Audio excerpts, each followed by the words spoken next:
If you start a lot and finish almost nothing, it's not a discipline problem. You're not lazy, you're not broken. You're what we call high thrust. And there's a simple fix that will stop the half done trail. Hi, I'm Michael Clegg. Everybody calls me Clegg, even my wife. And today we're going to talk about those of you that start fast but tend to stall out. Because once you understand what high thrust really is, you can stop leaving a trail of those half done projects. And you don't have to change your personality. High thrust is just a working style that loves starting things. A new idea, a new project, a new book, a new plan. You're all locked in. But finishing it, that's where things tend to get messy. Not because you're lazy. Maybe you get bored. Maybe it's just the maintenance phase or doing something over and over and over again. Your brain is already chasing the next thing that's got you all excited. Let me confess something to you. Years ago, I decided I was going to stay in the fence of our newly built home that my wife and I bought when we were first married. New house, new fence, new feeling, excitement. I go to the store, I buy the roller, I buy the brush, I even buy one of those spray thingies to stain it faster. I work all day, clean up, put stuff away. In my mind, it was stamped done. But I gotta let you in on a little secret. 2.5 years later, my wife comes up to me and says, "Hey, dude, do you know you didn't finish the fence on the backside of the house?" And of course, I'm like, "What?" Oh, r and lo and behold, I go out, check on it. I didn't finish the whole back corner. Now, in my defense, it was over where the HVAC equipment is. There's no gate on that side. Nobody's ever on that side of the house. But in my mind, I thought it was already complete.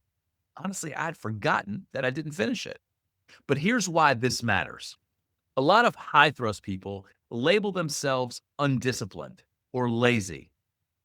But if you have a boss or a leader that you're working for, they might label you unreliable. That's why it's important to understand what is your working style, because essentially all it does is create guilt, shame, causes friction. But high thrust isn't a character flaw, it's just a predictable pattern. It's how you were built, but it's also a superpower if you put the right structure around it. Here's the pattern that trips up high thrust people. The speed and excitement of starting something new outruns your communication process. So you move fast, you speak fast, you pivot fast. All of that just creates a lot of ambiguity to the people around you. And unfortunately, ambiguity creates whiplash for other people. You'll hear phrases like, "I thought you had that. I assumed you knew what I wanted. We agreed on this, didn't we?" Look, it's not bad. It's just a signal that you need to put some guardrails and structure around you. With that, thrust becomes a true superpower. Trust me, high thrust doesn't need constraints. It just needs those guardrails. Here are 3 guardrails that make high thrust people unstoppable. One, what I call the magic words of business: by when. By when will you get this completed by? Just a simple deadline, due date, finish line. Those things are created for you so that you understand when things are due. If you're high thrust, what you don't need is somebody saying, just get that soon or ASAP. If it cannot be found on a calendar, you don't need it. You need hard details and dates. Number 2, standards, boundaries, plus expectations. It's not micromanagement, it's just clarity. So ask for it. Because if you're working for a high thrust leader, oftentimes, unless they understand that they're high thrust, they're not going to provide those things. And that creates a lot of friction in the workforce. So, as a high thrust leader, I have to understand that I have to give clarity. And by the way, my teams around me know that I'm high thrust. So, if I do lack clarity or lack a buy win or some guardrails for them, they know to call me on that. And in fact, my expectation is that they do those things.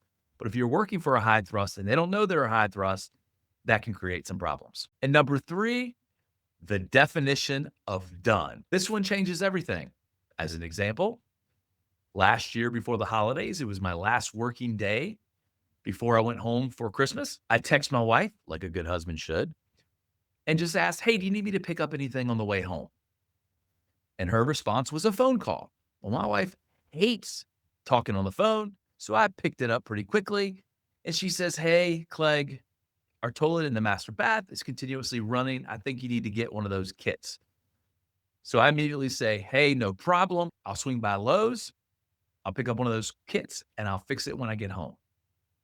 Her immediate response to me was, "Do I need to prepare to be without a master bath over the holidays, or are you actually going to fix it tonight?"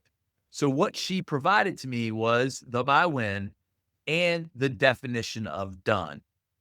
I'm going to fix the toilet today, and I'm going to clean up, pick up the tools, clean up the trash, make sure that it's all complete so that she doesn't step on something going to the restroom in the middle of the night. That is the definition of done. Now, quick context, there are two other working styles, allegiance and tenacity, that I'll cover in a later video. Today is just about you high thrust people. You don't need any more shame because, once again, this can be your superpower. So take a look at one of your priorities right now, whatever it may be, something you're working on at work, or it could be something in your personal life at home. Write down the definition of done. What does good look like? Create the by when, make sure you have standards and boundaries. So essentially, what you're getting to is what is an observable outcome by when. If you want help identifying your working style, whether you're high thrust, high allegiance, or high tenacity, just comment or message me lens, and I'll send you some information on our leader lens process that will help you or your employees identify which working style they are. Until then, please like, comment, and share. We'll talk to you soon.